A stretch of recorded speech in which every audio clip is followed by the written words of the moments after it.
अस्सलाम वालेकुम स्टूडेंट्स, आज हमने पढ़ना है वाइट ब्लड सेल मॉर्फोलॉजी के वाइट ब्लड सेल्स जो कि हमारे बॉडी को प्रोटेक्शन देते हैं, वो उनकी मॉर्फोलॉजी कैसी है, वो दिखते कैसे हैं और उनकी टाइप्स कितनी हैं और उनकी मॉर्फोलॉजी एक दूसरे से डिफरेंस कैसी है।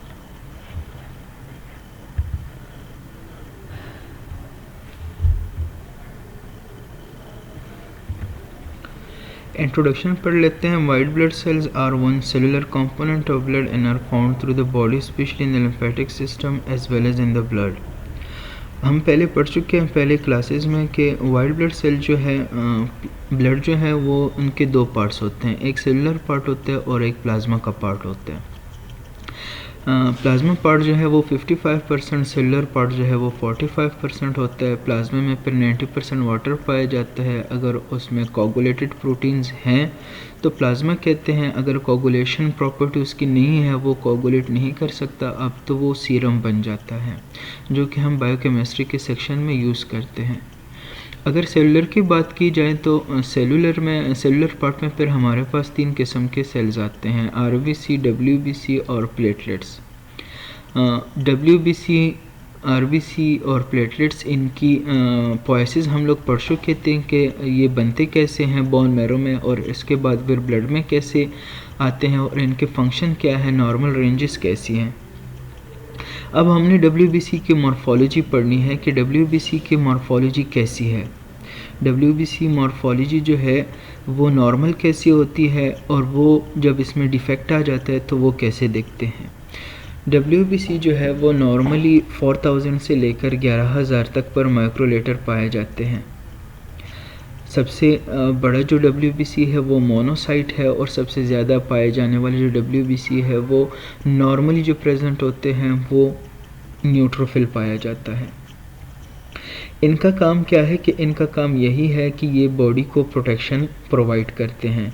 जैसे कि इम्यून सिस्टम में हमारा फर्स्ट लाइन ऑफ डिफेंस जो है वो म्यूकस मेम्ब्रेन, स्किन आते हैं, कुछ एंजाइम वगैरह आते हैं।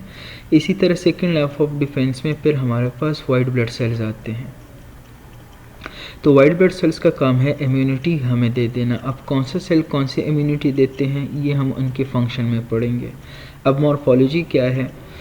वाइट ब्लड सेल पाए जाते हैं ब्लड ऑफ द ह्यूमन में और इनका काम क्या है कि ये पैथोजन या पोटेंशियली जो हार्मफुल फॉरेन सब्सटेंस होते हैं उनको ख़त्म करना। हमारे पास 2 किस्म के डब्ल्यूबीसी पाए जाते हैं, एक को बोलते हैं ग्रेन्युलोसाइट और एक को बोलते हैं एक्रेन्युलोसाइट। ग्रेन्युलोसाइट वो होते हैं जिनमें ग्रेन्यूल्स पाए जाते हैं और इनके फिर मज़ीद 3 टाइप्स हैं, न्यूट्रोफिल, जीनोफिल और बेजोफिल। एग्रेन्युलोसाइट या नॉन ग्रेन्युलोसाइट में 2 टाइप्स हैं, उनको एक को लेम्फोसाइट बोलते हैं और एक को मोनोसाइट बोलते हैं। लेम्फोसाइट जो है इसके मज़ीद पर टी सेल, बी सेल और नेचुरल किलर सेल टाइप्स आते हैं और मोनोसाइट जो है अगर देखा जाए तो एग्रेन्युलोसाइट जो है, नॉन ग्रेन्युलोसाइट भी जिसको बोलते हैं, इनकी इंक्रीजमेंट तब आती है जब हमारे पास कोई वायरल इन्फेक्शन हो या कोई क्रॉनिक इन्फेक्शन हो, तो उस कंडीशन में हमारे पास एग्रेन्युलोसाइट इंक्रीज होते हैं। फिर वाइट ब्लड सेल्स है। There are 3 types of granulocyte name according to their standing characteristic in blood film. They are neutrophil, eosinophil and basophil. और जो मोनोन्यूक्लियर होते हैं, मोनोन्यूक्लियर मीन कि उसमें एक ही न्यूक्लियस पाई जाती है। जैसे कि मोनोसाइट की किडनी, उसको देख के आप न्यूक्लियस को, तो वो किडनी शेप या बीन शेप्ड होती है। और लेम्फोसाइट को अगर आप देखें तो वो राउंड टू ओवल न्यूक्लियस उसमें पाया जाता है। तो इनमें एक ही न्यूक्लियस होता है और इन न्यूक्लियस की कोई लोब्यूल्स भी नहीं होते। जबकि ग्रेन्युलोसाइट जो होते हैं इनमें ये पॉलीमॉर्फो न्यूक्लियर होते हैं, मीन इनकी न्यूक्लियस जो होते हैं उनकी स्ट्रक्चर, उनकी लुक्स जो है वो कई तरह के हो सकते हैं और उनके लोब्यूल्स पाए जाते हैं। अब हम पढ़ते हैं न्यूट्रोफिल को। राउंड इन शेप होता है, 10 to 20 माइक्रोन डायमीटर है इसकी। न्यूक्लियस जो है वो 3 to 5 लोब्स है। अब क्या है कि अगर इसके लोब्स 3 to 5 लोब से ज़्यादा हो जाते हैं तो ये डिफेक्ट्स में आता है। नॉर्मली कितने लोब्स आपको डब्ल्यू न्यूट्रोफिल जो है वो 3 लोब्स के भी मिलेंगे, 4 के भी मिलेंगे, 5 के भी मिलेंगे, लेकिन जो अक्सरियत होगी वो 3 लोब्स वाले ही होंगे। Cytoplasm contain 5 purple granules. MCQs related ये बड़ा ही इम्पॉर्टेंट पॉइंट है कि साइटोप्लाज्म में कौन से कलर के ग्रेन्यूल्स पाए जाते हैं। तो फाइन पर्पल ग्रेन्यूल्स याद रखें कि न्यूट्रोफिल में फाइन पर्पल ग्रेन्यूल्स पाए जाते हैं। Concern with the phagocytosis of bacteria, हम फेगोसाइटोसिस के बारे में पढ़ चुके थे कि फेगोसाइटोसिस की कितनी स्टेजेस है, 3 स्टेजेस होते हैं। सबसे पहले उसके साथ अटैच हो जाता है, फिर उसको इंगल्फ कर देता है, फिर उसको किल कर देता है। तो इसका काम फेगोसाइटोसिस ऑफ बैक्टीरिया के साथ इसका फंक्शन है। इसका फंक्शन यही है कि एक्यूट इन्फेक्शन में और बैक्टीरियल इन्फेक्शन में ये इंक्रीज़ हो जाते हैं, और इसका जो मेजर फंक्शन है वो फेगोसाइटोसिस ही है। हाइपर सेगमेंटेड न्यूट्रोफिल कंटेन 6 और मोर लोब्स। हाइपर सेगमेंटेड न्यूट्रोफिल उनको बोलते हैं जिनके लोब्स 3 to 5 से ज़्यादा हो जाते हैं। अगर आप इस पिक्चर में देखें तो ये देखें 1 2 3 4 5, इसके 5 लोब है। यहाँ पर अगर आप देखें तो 1 2 3 इसके 3 लोब है, 1 2 3 4 इसके 4 लोब है, 1 2 3। अगर ये लोब्स जो हैं ज़्यादा हो जाते हैं नॉर्मल से ये नॉर्मल जो है 3 to 5 है, अगर इससे ज़्यादा हो जाता है 6 आते हैं या 7 आते हैं तो ये एक डिफेक्ट्स की तरफ जाती है।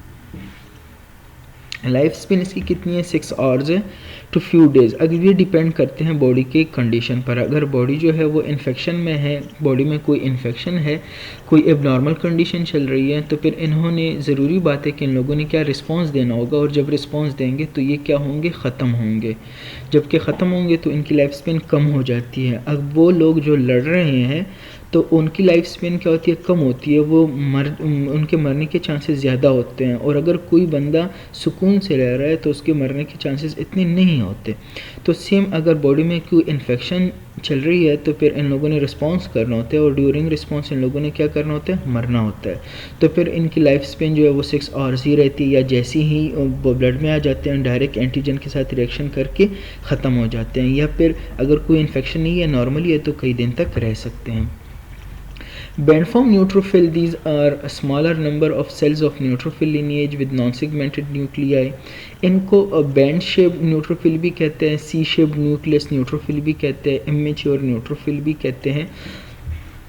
अब मैंने आप लोगों को पोएसिस में एक बात बताई थी, ग्रेनुलोपोएसिस में, कि हमारे पास रिएक्शन जब भी कोई बॉडी में इन्फेक्शन होता है तो WBC ज़्यादा चाहिए होते हैं।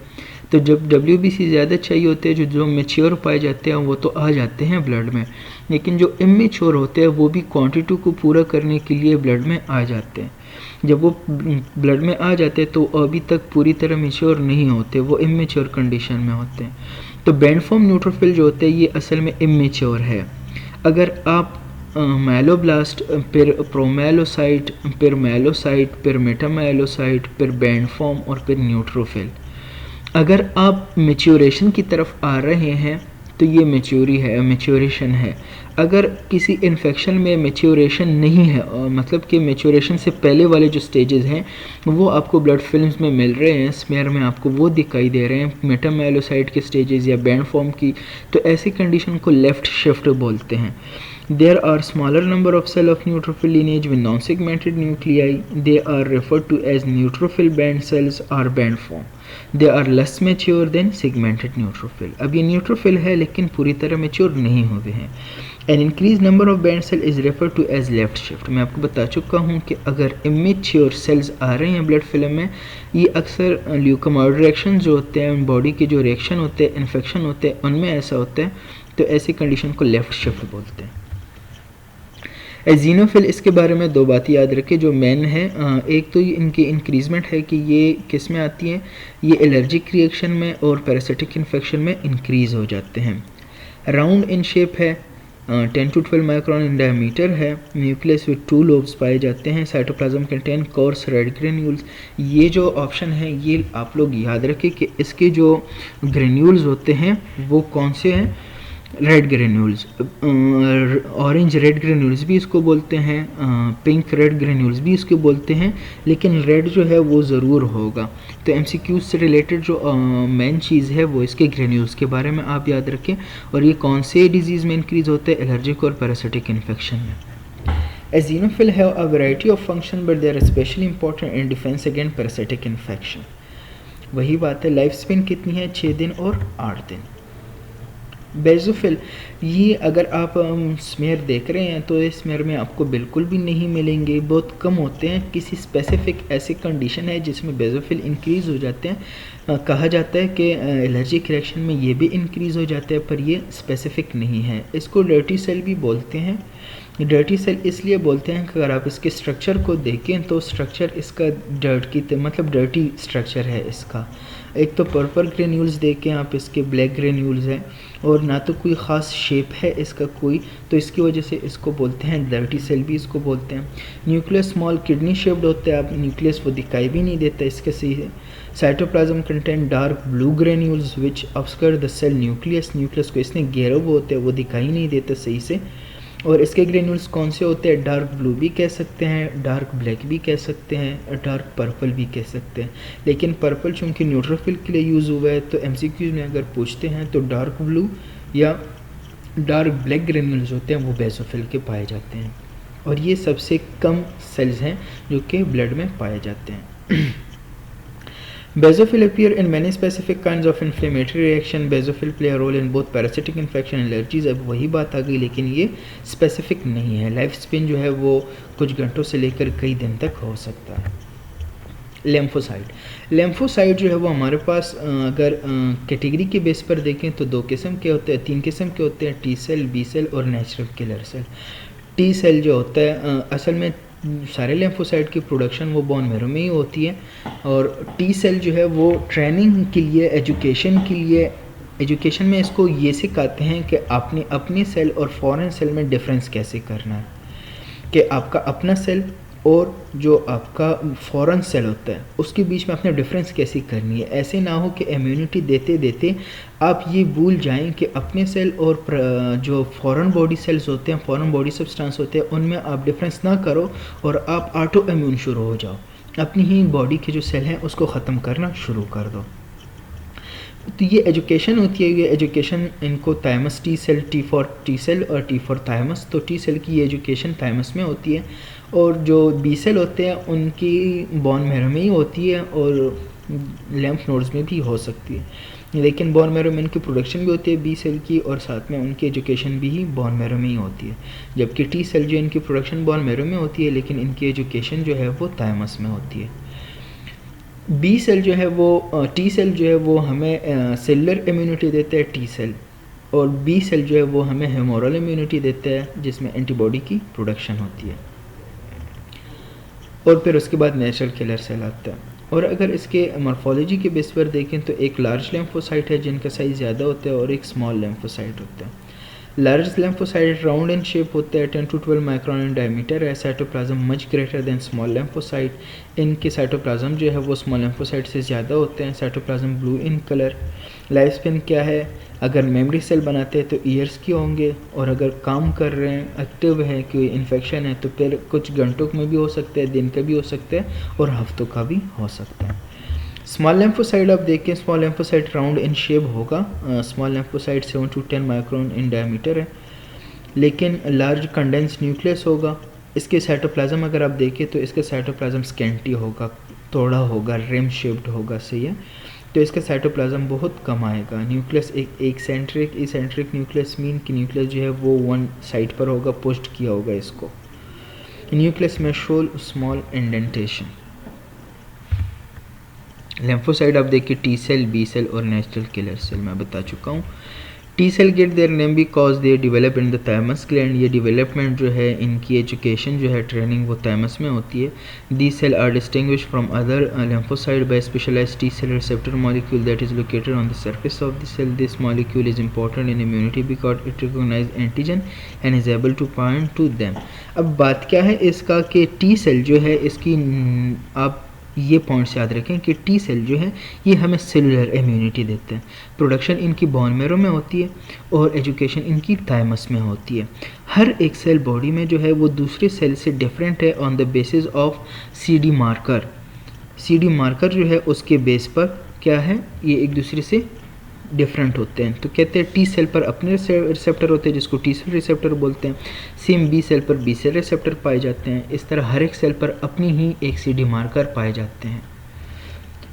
बी सेल को देखिए, B cell are an important part of immune system. B cells get their name because they mature in the bone marrow of humans. These cells are distinguished from other lymphocytes by a protein on their surface. वही बात आ गई। और ये क्या करते हैं, इस पर एंटीजन के साथ अटैच होकर एंटीबॉडीज़ की फॉर्मेशन करते हैं। बी सेल होते हैं, बी सेल प्लाज्मा सेल में कन्वर्ट हो जाते हैं और फिर प्लाज्मा सेल जो है वो किस में कन्वर्ट होंगे, एंटीबॉडीज़ प्रोडक्शन करेंगे। नेचुरल किलर सेल है, नेचुरल किलर सेल जो है इनको साइटोटॉक्सिक सेल भी बोलते हैं और बॉम्बर सेल भी इनको बोलते हैं, सुसाइड सेल भी इसको बोलते हैं। इनका काम है कि बॉडी में वो सेल जो अपनी शनाख्त छोड़ जाते हैं, लीव कर देते हैं, कोई और सेल बन जाते हैं, तो ऐसी कंडीशन में क्या होता है, फिर ये इनको ख़त्म करते हैं। इनका काम ये होता है कि ये चेक करते हैं हर एक के पास कि आप मुझे अपनी आइडेंटिटी दिखाएं। आइडेंटिटी मीन कि आपके सेल पर जो रिसेप्टर है वो मुझे दिखाएं। अक्सर जो मैलिग्नेंट सेल होते हैं जिसको कैंसरस सेल बोलते हैं, उनकी एक कैरेक्टरिस्टिक ये है कि वो अपनी नॉर्मल जो रिसेप्टर होते हैं वो हाइड कर देते हैं और जो एबनॉर्मल होते हैं वो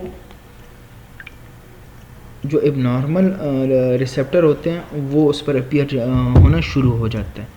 तो जब एबनॉर्मल आते हैं तो ये कहते हैं कि आपको जो आइडेंटिटी हमारी तरफ से मिली थी आपके साथ वो वाली आइडेंटिटी नहीं है, तो हम आपको ख़त्म कर रहे हैं, आपके पास वही आइडेंटिटी होनी चाहिए थी।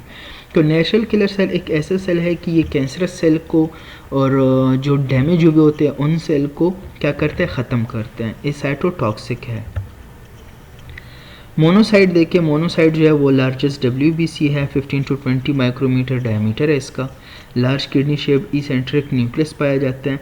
ये याद रखें कि किडनी शेप्ड न्यूक्लियस या हॉर्स शू शेप्ड न्यूक्लियस और इसेंट्रिक मतलब एक तरफ धकेला हुआ, इसको ये न्यूक्लियस जो है किस में पाए जाते हैं, कैरेक्टरिस्टिक मोनोसाइट के हैं। और इसके अलावा मोनोसाइट जो है वो लार्जेस्ट WBC है। द साइटोप्लाज्म इज अबंडेंट, ज़्यादा होता है, स्काई ब्लू इन कलर होता है, इसमें विक्यूलेशन भी होती है। मोनोसाइट का काम क्या है, फेगोसाइटोसिस, लेकिन मोनोसाइट की फेगोसाइटोसिस जो है वो थोड़ी कमज़ोर होती है न्यूट्रोफिल से। दूसरी बात यह है मोनोसाइट जो है ये किस में इंक्रीज़ होंगे, ये क्रॉनिक इन्फेक्शन में इंक्रीज़ होंगे। इसके अलावा ग्रेन्युलोमेटस इन्फेक्शन जिसमें ग्रेन्युलोमा फॉर्मेशन होगा उन इन्फेक्शन में ये इंक्रीज़ होगा। तो न्यूट्रोफिल एक्यूट इन्फेक्शन और बैक्टीरियल इन्फेक्शन में, एजिनोफिल एलर्जिक और पैरासिटिक इन्फेक्शन में, लिम्फोसाइट क्रॉनिक और वायरल इन्फेक्शन में, मोनोसाइट जो है ये भी क्रॉनिक इन्फेक्शन में इंक्रीज़ होता है। और इसके अलावा ग्रेन्युलोमेटस इन्फेक्शन जो होते हैं जिसमें ग्रेन्युलोमा फॉर्मेशन होते हैं उनमें इंक्रीज़ होता है। मोनोसाइट जो है अगर ये ब्लड में मूव कर रहा है तो इसको मोनोसाइट कहते हैं। अगर ये टिश्यू में जाते हैं तो टिश्यू स्पेसिफिक हो जाता है, फिर मैक्रोफेजेस इसको बोलते हैं। अगर लंग्स में चला जाए तो अल्वियोलर मैक्रोफेजेस, ब्रेन में चला जाए तो माइक्रोग्लिया। इसके अलावा गट में चल जा सकते हैं, स्किन में जो होते हैं प्रेजेंट होते हैं। तो लोकेशन के बेस पर इनको क्या स्पेसिफिक नाम दिया होते हैं, लेकिन असल में ये होते वही मैक्रोफेजेस ही हैं। These are famous for their amoeboid movement and act as a scavenger cell। ये सफाई करते हैं। अगर आप लोग देखें उसको कि जब ब्लड लेते हैं या ब्लड देते हैं, सही है, तो ऐसी कंडीशन में अगर वहाँ पर लीकेज हो जाती है, हेमाटोमा जिसको बोलते हैं, उनकी फॉर्मेशन होती है, WBC ऊज कर देते हैं वेसल्स से टिश्यू में। तो इस कंडीशन में क्या होता है, तो WBC बाहर आ जाते हैं टिश्यू में, तो उसको ख़त्म करने के लिए काम किसका होता है, मोनोसाइट का। इसके अलावा अगर बॉडी में कोई डैमेज होता है, कोई सेल ब्रेक हो जाते हैं, कोई एपोप्टोसिस उनकी हो जाती है, नेक्रोसिस हो जाती है, तो सफाई का काम किसका होता है, स्कैवेंजर्स, वो मोनोसाइट ही हैं। लाइफ स्पेन इनकी 1 to 2 डेज़ है।